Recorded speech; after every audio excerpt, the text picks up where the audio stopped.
The global economy has taken quite a few shocks in recent years. Turbulence is the new normal. In a volatile environment, leadership becomes the differentiator.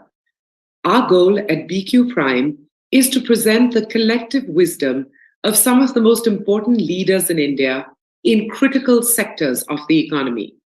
The power sector feeds and charges the Indian economy. So it gives me great pleasure to welcome Dr. Praveer Sinha, Managing Director and CEO of Tata Power. Dr. Sinha, thank you for joining us on BQ Prime for this conversation on leadership. Thank you, Manvi, to have me on this recording for BQ Prime. Such a pleasure to be here. Thank you. Well, I'm going to get straight to it.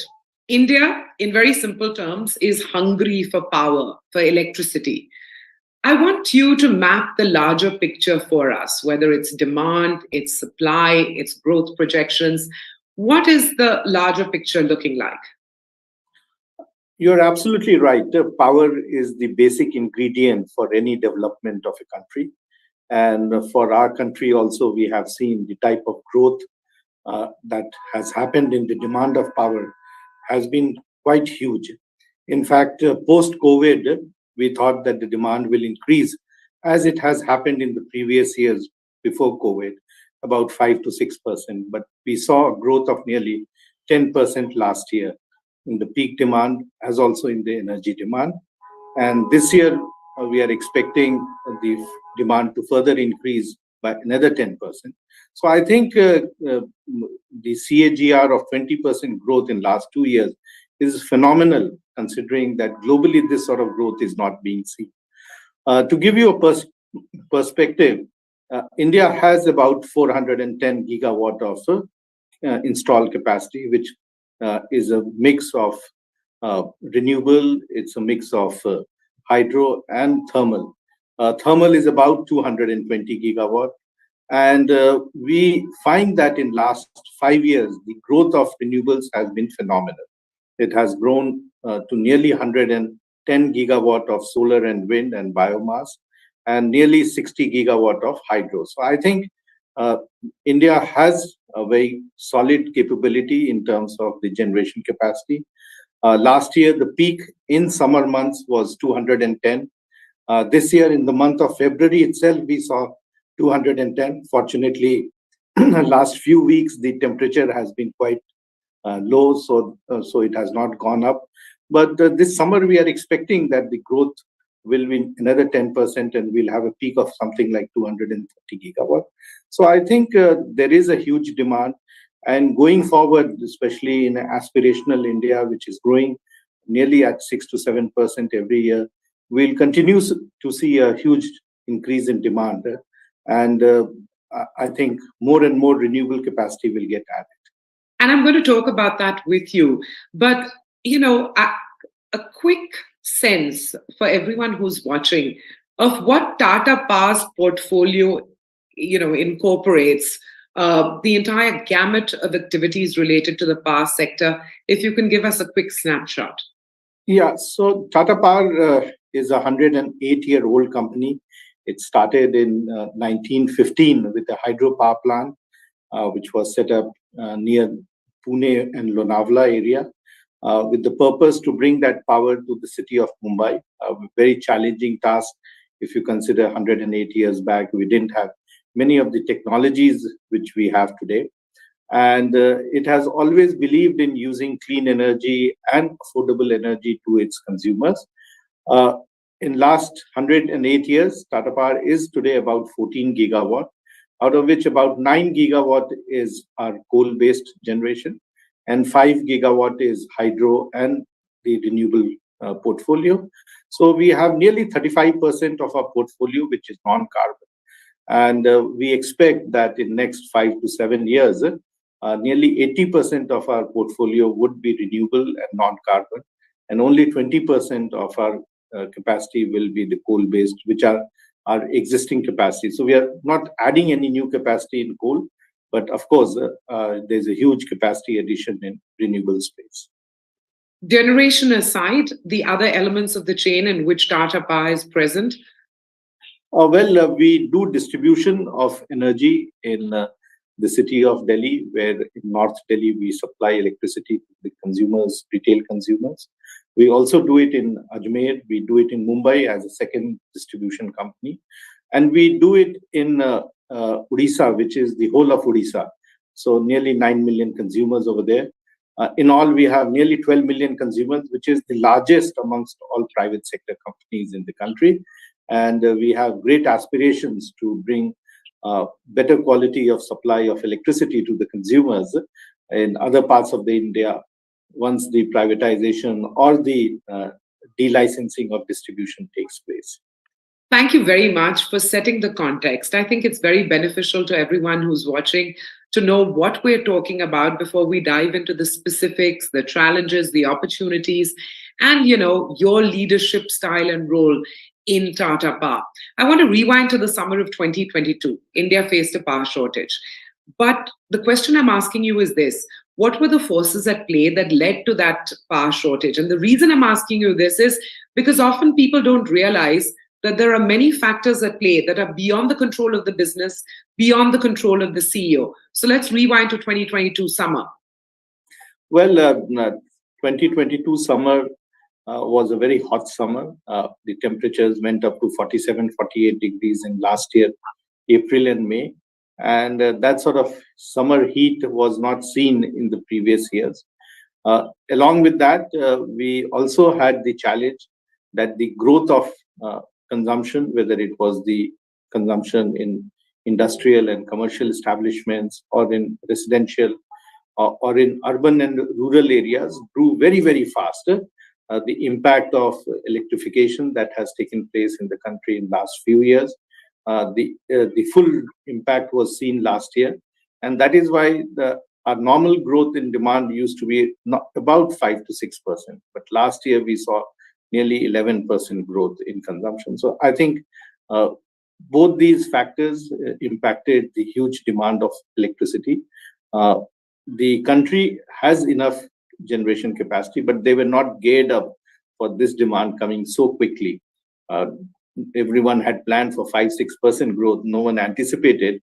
And there was a rush to ensure that how do you bring coal, especially in our country, nearly 70% of generation still happens from coal-based plants. And many of the places which are in far-flung areas had challenges in having adequate supply of fuel at their plants. So I think it was a challenge.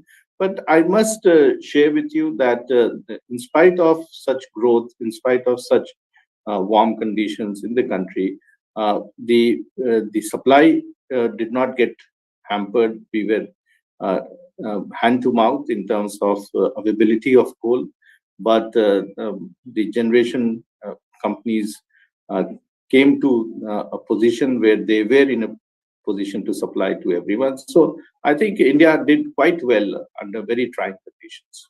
Indeed. And you use the phrase hand to mouth because it was really a tight operation that the generation companies had to manage, in 2022 summer. The question I'm asking you is now something perhaps that you've not talked about in public, but what was it like for the team at Tata Power, for you as their leader, to navigate that period without letting down your stakeholders? Because, as you said yourself, the impact on consumers wasn't felt. It was left to the power companies to figure it all out, and that's what they did. What did it take? So it's quite a challenge to ensure that you have adequate quantity of fuel in your plant. And mind you, we not only use domestic coal, we also use a lot of imported coal for our plants in Mundra and Mumbai. And it was very important that we have adequate supply of coal, considering that there was a war happening between Ukraine and Russia. And because of that conflict, the international supply of coal was also very badly impacted. But we were fortunate that we did a lot of planning, and we were never short of the fuel that was required. Also, it was very important that during summer period, there are some disruptions in the plants that can happen because of such high temperatures. Fortunately, we had very good backup, very good inventory of spares, which ensured that we were able to operate at full capacity. So all our plants actually operated at something like 100% availability and PLF, which is very, very rare, but we were fortunate last year. In some sense, did it really test the mettle of the team as well? Absolutely. And I will share with you, Manvi, that last 3 years has been very challenging. We had COVID. Unlike many other places where people have the luxury of working from home, we as utilities do not have that luxury. We ran our operations 24/7 every day during the COVID period. And all of us were there, whether it was in our generation plants or transmission or distribution. We are all there in the field to ensure that we give adequate supply and good supply to our consumers. So we have always stood by our consumers, whatever be the conditions. And we feel very proud and privileged that we get this opportunity to do. Is there one lesson from last year that is going to hold you in good stead as you sort of wait for the final temperature picture and what that means in terms of pressures for companies like yours? Yes, this year I think everyone is little better prepared compared to last year. They know that this year is going to be much warmer, much hotter than last year.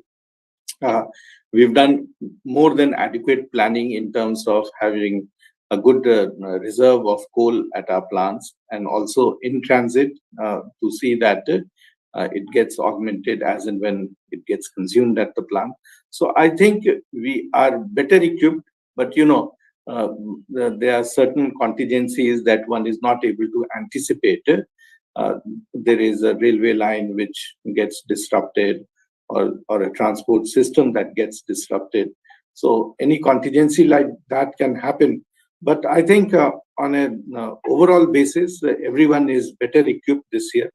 And the 230 gigawatt of energy that is required peak power, I think we should be able to address. So I think the Indian power sector has been that way quite diligent in ensuring that they are able to supply, considering that many of the countries, our neighboring countries or many of the other countries have suffered last year because of inadequate supply of power. I'd argue, Dr. Sinha, that for a company like Tata Power, there are many and very diverse stakeholders. At the one end, you've got an ordinary consumer like me saying, Bijli kahan hai? Milegi ki nahi? There's big businesses, manufacturing, industries, regulator, coal producers, government, transport, railways, which is a subset of that. I could go on and on. But if the end goal is uninterrupted, adequate power supply, all the stakeholders really have to be aligned. Am I sort of exaggerating the point here, or do you agree that stakeholder alignment is much more important in the power sector than in any other sector for that matter? Absolutely. And you mentioned that you need power and you need 24/7 power supply. One thing you didn't mention was affordable. I think it's very important that we provide power at an affordable price to the consumers. And we have all types of consumers. We have lifeline consumers, and then we have the other extreme where we have the very affluent. We have the industrial and commercial. There are process industries which cannot have any. The quality of power has to be great over there. There cannot be any fluctuations over there. So I think for us, it's very important that how we gear up and supply them in a way that it meets the requirement of the consumers. Also, one thing that I think is in the minds of every consumer now is that you have been producing power and giving to us, which is the so-called brown power. When will we get green power, and what will be the cost of this green power? And I'm preempting you, but I think this is also a big question that we need to address, and Indeed. we need to address sooner than later. You literally led me to my next question, which was, in 2023, articulate the mission that you have at Tata Power? And I'm sure a large chunk of that is the brown to green journey. So, what is a reality is that brown power is there for some more time. And till the time we can transition to green power, this will continue. So, it is not that we can have an abrupt close of brown power, but we should definitely have a roadmap of how we will transition to green power. And green power, as everyone knows, that it is intermittent, it is not continuous. The solar is during daytime, the wind is during evening and nighttime. And how do you come up with solution where you are able to give hybrid solutions of solar wind and hydro, solar wind and storage, which will meet your 24/7 requirement of power? And I think there's a whole lot of technology work that is happening where digital technology is being used to anticipate the quantum of requirement of power by consumers or a cluster of consumers. And you can then come up with a proper solution or a hybrid solution or bundled solution of power whereby you are able to provide them the requirement as per their need. And this can be green power. I do keep on hearing that it will be very, very difficult or virtually impossible to go for 100% green power. But I feel that the type of steps which are being taken, it is definitely possible. It may not happen today or tomorrow or 24 or 25, but definitely in this decade, we will have solutions where we can offer 100% green power to consumers. And uh, uh, as evolved consumers, many of them will say that I want only 100% green power. I don't want any brown power. And they can be a price differential. In fact, I feel that the price differential will be on the lower side. In fact, the green power will possibly end up being much lower than the brown power. But I do think the choice will be there with the consumer to decide what sort of power that they want. I'm tempted to stick to that last statement you made. Cheaper green power than brown power. And that seems like an intriguing proposition. Would you be willing to stick your neck out and say, 10 years down the road, 7 years down the road, this is where you see green power prices settling at? I definitely believe that. I see a lot of technology interventions are happening globally, whether it is in the storage solution, battery storage, or it is the pumped hydro, or even some of the other solutions in hydrogen that is coming up, or newer ways of producing solar power, not only through the polysilicon route, but also some of the other technologies which are being developed. And I do feel that the type of investment and the type of resource allocation that is taking place globally, we will definitely have it in 10 years. I'm uh, uh, quite bullish about it, and I feel that this is the right time. And I also feel because there is no time for us to waste, because already we have crossed the 1.5 degree, and the type of climate changes that we are seeing globally, as also in India, we need to do something drastically very quick, and this disruption will happen very quickly. So, what is Tata Power? And the question I wanted to ask is, what is currently changing within Tata Power? What is the evolution that is taking place currently, which is going to become much more visible in the years to come? But what is that evolution that's currently taking place? So there are two evolutions which are happening. One is that the green power will become more affordable. We've in the process of setting up a manufacturing plant to produce cells and modules, and that will make the cost of solar power much cheaper and much lower. The second is that we are also working in taking this to the retail consumers. So our rooftop solutions, and these are not only for industrial and commercial establishments but also residential. Our solar pumps solutions, which is in rural areas, the microgrids that we are doing in villages, The whole purpose is that how do we socialize this? How do we democratize the use of power and empower the consumers to produce their own power and use themselves? And I think the type of work that we are doing also working backwards with the technology players to ensure that consumers can produce power themselves, can use it, and also give it to the people in the community and also to the grid if required. So I think the socialization, the democratization of power is one very big thing. And to do that, we are also doing a lot of work on the smart grid technology and smart grid area, where the enabling technologies, which is using digital technology to give real-time information to consumers on how they should use power and when they should use power. I think that will be another big area that we will work. So I think what is happening is from large generating plants, large transmission, long distance transmission, distribution, we are now getting to disaggregated or decentralized. And this will not only help in the energy requirements of consumers, retail consumers, but also industry, but also for mobility. And everyone will then become self-sufficient. They will produce enough power in their home or office, use it in their factory, and use it in their home, use it to charge their vehicle and meet the requirement of power. So I think we will have a solution where we will be able to empower the customer and they can then decide exactly on how they want to produce and use power. It sounds almost utopian. So I'm going to wear my cynical hat. And there are two words that I wanted you to commit on.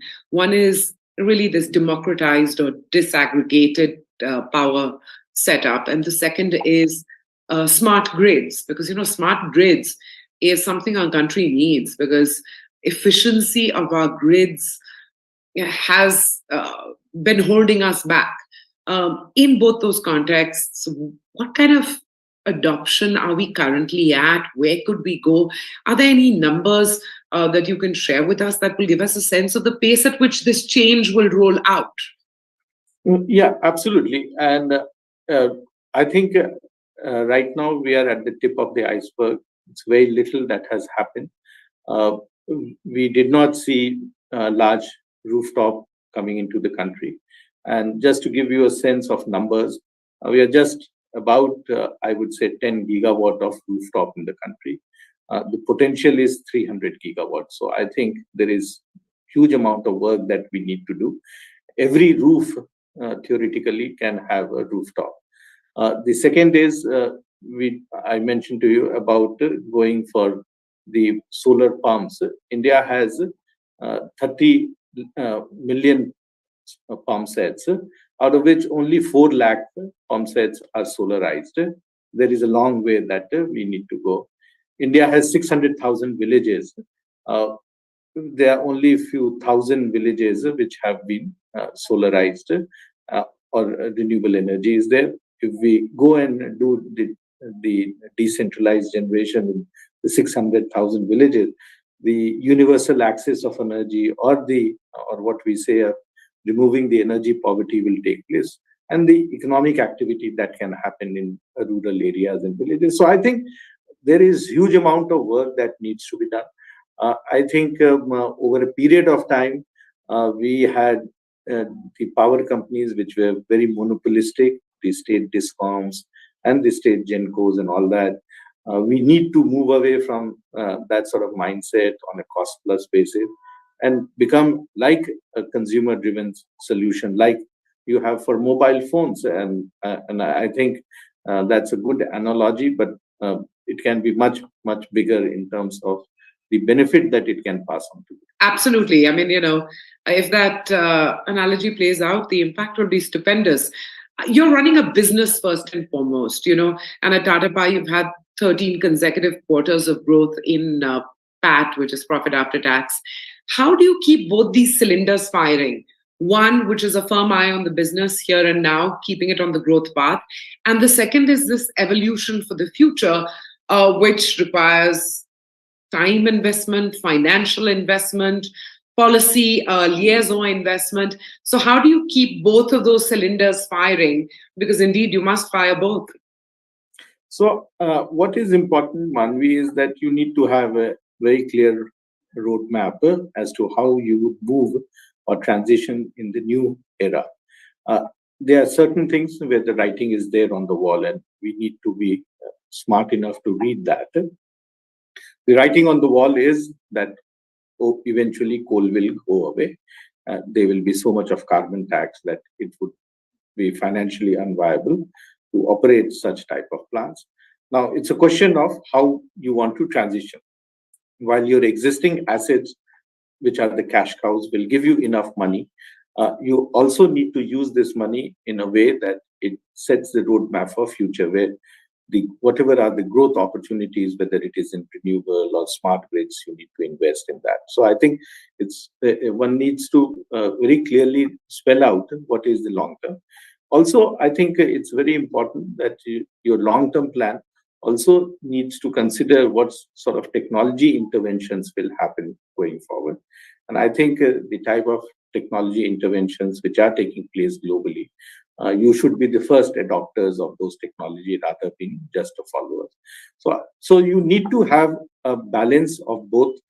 You need to ensure that your existing operations are in no way hampered, but you need to get your organization ready. And in Tata Power, we have started that journey about 3 years back, when we said that from just being a regulated business on a cost plus basis, we need to move towards unregulated business also. Also, from a B2B or B2G business, we need to get into the B2C. And it's a mindset change that you need to do in an organization, that how you can go in the market and survive. And last 3 years, we have gone to the market, whether it is our rooftop business, we are nearly in 500 cities now. Whether it is our EV charging infrastructure, we are in nearly 300 cities and highways. So I think over a period of time, we have been moving to large number of consumer-centric solutions, consumer-centric businesses, and hopefully over a period of time, we'll be able to achieve. And you'll be moving at an accelerated pace on that front, from what I picked up with all your thoughts shared on this conversation. One final question. What's the biggest challenge that you faced as a CEO at Tata Power, and what has it taught you? So I think the biggest challenge that you face in a public utility is the unknown that comes in. When COVID happened, it was a very unknown sort of thing, but you still have to operate under those conditions. You cannot move your eye away from what is the objective. And we operated all our plants, all our facilities. Similarly, when any of the calamities come, and I always tell people that it's a New Year's, suppose there is a tornado or there is a rain, people sit at home and people enjoy a warm cup of tea and a pakoda, but we are in the field because we need to ensure that the supply is restored quickly. Whether it is a New Year or a Diwali, we need to be in the field. You cannot have a Diwali with no supply of electricity. So I think the biggest is how do we keep our teams motivated to work under very difficult conditions, and especially in today's environment where people talk about work from home. How do we ensure that people work from office? Well, Dr. Praveer Sinha, I'm going to leave it at that. Absolutely wonderful talking to you, and thank you very much for your time today here on BQ Prime. Thank you very much, Manvi. It's such a pleasure to be on this show. Thank you, sir.